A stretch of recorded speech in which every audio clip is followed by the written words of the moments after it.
जय श्री माताजी. परमपूज्य श्री माताजी निर्मला देवी प्रणीत सहजयोग ध्यान केंद्र प्रतिष्ठान पुण्यावरून सर्व सहयोगी बंधू भगिनींचे हृदयापासून स्वागत. सहजयोग मेडिटेशन, माय लाईफ माय मेडिटेशन सत्रांची ही जी शृंखला सुरू झालेली आहे, त्यामध्ये आपले जे सहयोगी बंधू भगिनी आहेत ते आपल्यासोबत इथे येऊन चर्चा करतात, त्यांचे अनुभव सांगतात आणि त्यांच्या अनुभवातून त्यांना जो लाभ झालेला आहे त्या माध्यमातून ते आपल्याला सांगत असतात, मोटिवेट करत असतात की सहजयोग ध्यान करणं हे किती आवश्यक आहे. तर आज याच अंतर्गत याच उद्देशाने आपल्यासोबत आपले अनुभव सांगण्यासाठी कुलकर्णी काकू आपल्यासोबत इथे स्टुडिओमध्ये उपस्थित आहे. तर आपण त्यांचं स्वागत करूया. कुलकर्णी काकू, जय श्री माताजी. जय श्री माताजी. आणि स्टुडिओमध्ये स्वागत आहे आपलं. सगळ्या दर्शक जे आपल्याला आज पाहता आहेत त्या सगळ्यांच्या वतीने तुमचं पुन्हा एकदा स्वागत करते. जय श्री माताजी. जय श्री माताजी. कुलकर्णी काकू एक ज्येष्ठ सहयोगी आहेत आणि खूप आधीपासून म्हणजे खूप पूर्वीपासून त्यांना सहयोग हा मिळालेला आहे. हे त्यांचं भाग्यच म्हणायला पाहिजे काकू, की इतक्या पूर्वी म्हणजे जेव्हा मला असं वाटतं 1970 काळामध्ये श्री माताजींनी सहजयोग ध्यान धारणा जी आहे ती सुरू केली. मानवजातीच्या उत्थानासाठी श्री माताजींनी आपल्याला हा मार्ग दिला आणि 1982 मध्ये काकूंना आत्मसाक्षात्काराचा अनुभव मिळाला. म्हणजे हे खूप सौभाग्य आहे त्यांचं. सहजयोग ध्यानाच्या माध्यमातून त्यांच्या लाईफमध्ये जे ट्रान्सफॉर्मेशन झालेलं आहे त्याचा अनुभव त्यांनी घेतला. प्रचंड असे लाभ त्यांना मिळालेले आहेत आणि खूप काही या चर्चेतून आपल्याला काकूंकडून शिकायला मिळणार आहे. तर अगदी वेळ न घालवता आपण आजच्या या चर्चेला सुरुवात करूया. आता काकू जेव्हा श्री माताजी राहुरीला राहत होतात तेव्हा त्यांनी खूप प्रचार प्रसार केला है ना.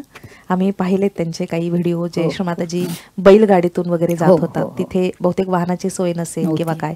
तर त्या काळात कसा तो काळ होता? श्री माताजींना थोडा त्रासही झाला असेल. अगदी खूप त्रास झाला. मेहनत घेतली त्यांनी. खूप त्रास झाला. म्हणजे आता आम्हाला कळतंय की श्री माताजी म्हणजे मुळात ती वैकुंठीच्या हरीची राणी, साक्षात आदिशक्ती, साक्षात लक्ष्मी. हे आता थोडंसं स्वर्गातलं रूप बाजूला जरी ठेवलं तरी सुद्धा आता कलियुगाच्या काळात सुद्धा ती काही साधी नव्हती. बरोबर आहे. साहेबांसारख्या माणसाची ती पत्नी म्हणून होती. 3-3, 4-4 गाड्या त्यांच्या घरापाशी लागलेल्या. त्यांनी लोकांना रिअलायझेशन देण्यासाठी, आत्मसाक्षात्कार देण्यासाठी खेडोपाड्यात फिरायचं. आणि आता तरी रस्ते किती छान आहेत. बरोबर. त्यावेळेला इतके खडकाळ रस्ते यायचे. आता माताजींना न्यायचं कसं? मग खेड्यातल्या लोकांना मजा वाटायची, अहो त्या देवी आहेत ना, मग आपण त्यांचं पालखी काढू की. मग माता बैलगाडी सजवायची, मग बैलगाडीला केळीचे खांब लावायचे. अच्छा. आता त्या बैलगाडीत चढायला सुद्धा श्री माताईंना मग खुर्ची आणायची. मग त्या खुर्चीवर माताईंनी चढायचं, कोणाच्या तरी खांद्यावर हात ठेवायचा, मग त्या बैलगाडीत बसायचं. मग ती बैलगाडी अशा खालच्या वरच्या रस्त्यावर तिथेच काढते. तरी सुद्धा ही काय म्हणावं, ही आई म्हणावी का ही देवी म्हणावी मला काही कळत नाही, पण निमूटपणे बसायचे आणि चेहरा हसरा. हो ना. किती त्रास झाला तरी. हो. आणि त्यांना त्रास होतो हे आम्हाला कळायचं. हो. पण कसं काय करायचं मग आता? खेड्यात ना जायचं. कारण त्या खुश असायच्या. त्या खुश. एका झोपडीपाशी गेल्यावर सुद्धा बसा बसा बसा, त्या बाईने लगेच खाट आणली, खाटेवर काहीतरी तिच्याच घरातलं काहीतरी टाकलं, तरी पण माताजी इतक्या आनंदाने बसले. वा वा वा छान.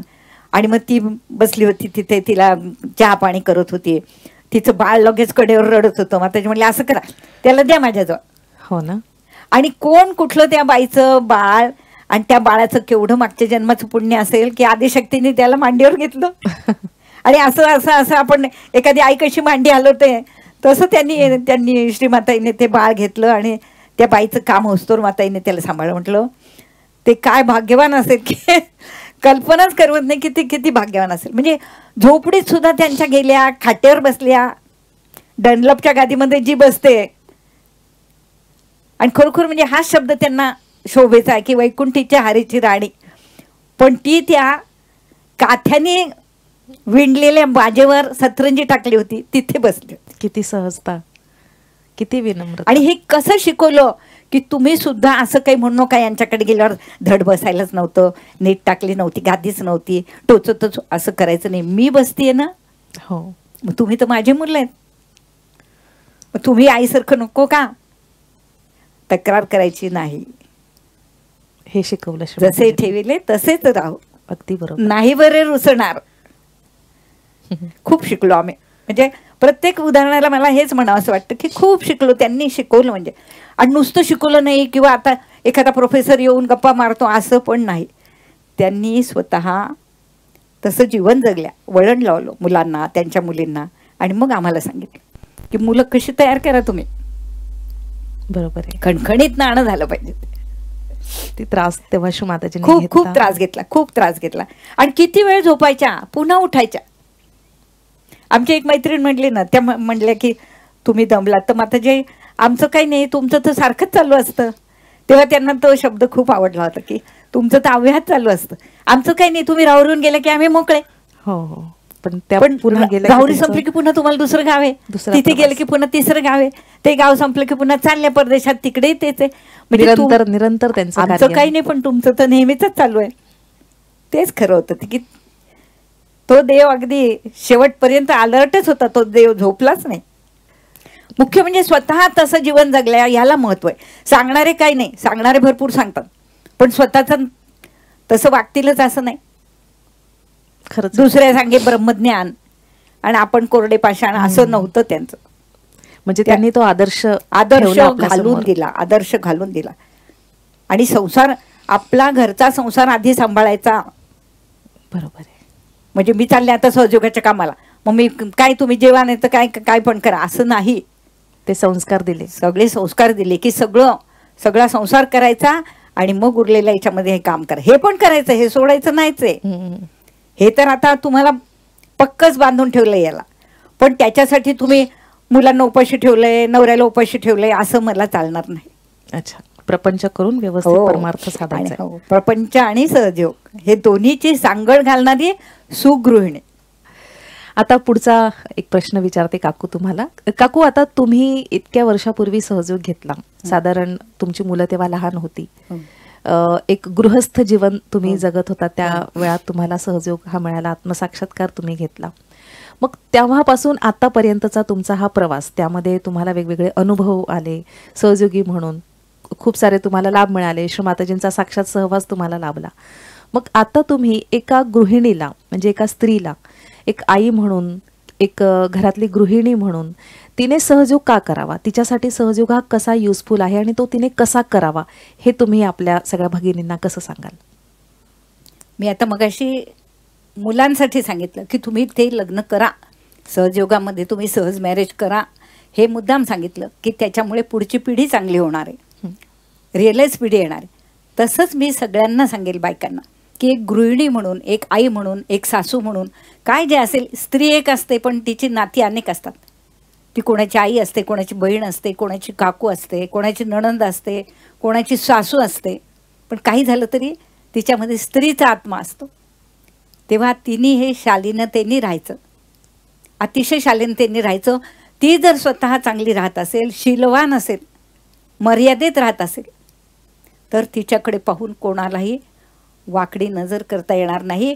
आणि तिच्या घरामध्ये, तिच्या हाताखाली किंवा तिच्या याच्याखाली, पंखाखाली जे जे म्हणून कोणी वाढतात ते, त्यांच्यावर इतके चांगले संस्कार होतील. आपल्या माताजींचंच उदाहरण घ्या की माताजींनी दोन्ही लेकींना किती सुंदर वळण लावलं. मुली सासरी पाठवताना सुद्धा श्रीमाताजी बोलल्या की मी माझ्या पद्धतीने वळण लावलंय, पण प्रत्येक घराच्या काही वेगळ्या पद्धती असतात, आपण तिला शिकवाव्या. किती छान. माताजींची जावई यायची तेव्हा माताजी एवढी आदिशक्ती असून सुद्धा उभ्या राहायच्या जावई आला म्हणून. तो जावयाचा मान माताजी द्यायच्याच त्यांना. मग हे किती त्यांनी त्यांच्या उदाहरणातनं सांगून दिलेलं आहे. तसं आपण वागलं पाहिजे, प्रत्येकाचा मान ज्याला त्याला दिला पाहिजे. मुलांना सुद्धा छान वागवलं पाहिजे. प्रत्येक मातांची आपण कॅसेट ऐकतो तेव्हा प्रत्येक वेळा माता काय सांगतात, प्रेम आणि करुणा. आपल्याकडे काही भगिनी अशा आहेत की धपा धपा धपा मुलांना इतकं बडवतात. माताजी म्हणले मारू नका मुलांना, अजिबात मारू नका. जे प्रेमाने जिंकता येईल ते तुम्हाला मारून मुळीच तुमची मुलं अजिबात वळणावर येणार नाहीत. त्यांना प्रेमाने जवळ घ्या आणि प्रेमाने तुम्ही मुलं वाढवली तर ती मुलंसुद्धा पुढे तुमचा अतिशय मान ठेवतील. मागे असंच एक गोष्ट सांगितली होती की ती सून त्या सासूला त्या लोटामध्ये, घाणेरड्या लोट्यामध्ये पाणी पाजायला जायची आणि एक दिवस काय झालं, तो लोटा कसला मातीचा होता का कसला फुटला. तर तो मुलगा रडायला लागला. तर ती म्हणते का रे रडतो. नाही मग आता तुला मी कुठल्या लोट्यात पाणी दिलं म्हणे प्यायला. मग तिला कळलं की आपण आज सासूला असं केल्यावर आपली सूनही तसंच करेल आपल्या. मुलं अनुकरणातून शिकतात. हा, तर ते अनुकरण मुलांनी चांगलं केलं पाहिजे. हे त्या गृहलक्ष्मीनी, हे त्या घरातल्या त्या बाईनी लक्षात ठेवलं पाहिजे की मी जशी वागेल तशाच माझ्या मुली वागतील, तसेच माझी मुलं वागतील आणि तशाच माझ्या सुना पण वागतील. आता आमच्या एका मैत्रिणीचं घर आहे, तिथे इतकं छान वळण आहे. तर माझे मिस्टर टूरवर गेले होते आणि ते रात्री आले. रात्री आल्यानंतर दारू म्हणे आता रात्री झोपतो तुमच्याकडे, सकाळी जाईन मी राहुरीला. तर त्या घरचं वळण सांगते मी की त्या सुनेने लगेच सांगितलं काका थांबा तुम्हाला गरम भाकरी करून देते. यांना इतकं बरं वाटलं, ते म्हणे तुला 100पैकी 100 मार्क. मी जेवून आलोय पण घरचं वळण काय आहे की आलेल्या माणसाला थांबा तुम्हाला गरम भाकरी. किती वाजले होते 12. पण तरी त्या घरच्या सुनेनी बसा काका गरम भाकरी टाकते. याच्यात त्या घराचे सगळे संस्कार दिसतात. बरोबर.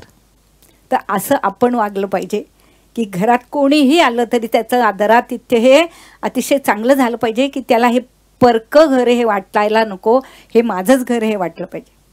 कोणीही आलं तरीसुद्धा त्याला वाटायला नको की मी दुसऱ्याच्या घरात राहतोय. दुसऱ्याची घरंसुद्धा घरातनं सुद्धा येऊ द्या मुलं, शिकवा. तुमच्या मुलांबरोबर तेही वाढतील, तुमच्या मुलांबरोबर त्यांचंही शिक्षण होईल, ते दुआत येतील तुम्हाला. आणि ते चांगले दुआ दिलेले चांगले आशीर्वाद तुमच्या 7 पिढ्यापर्यंत तुम्हाला पुरतील. आणि म्हणून घरच्या करत्या बाईंनी अतिशय संवेदनाशील राहून अतिशय प्रेमाने वागलं पाहिजे, करुणेने वागलं पाहिजे. ते माताजींनी सगळं वागून दाखवलं आहे, त्याच्याप्रमाणे आपण वागण्याचा प्रयत्न करूया. म्हणजे आपली पुढची पिढी, आपल्याकडे राहणारी माणसं ही सुद्धा प्रेमाने वागतील. आणि माताजींना जे पाहिजे आहे ते प्रेमाचं सगळं संपूर्ण विश्व प्रेमाचं होईल.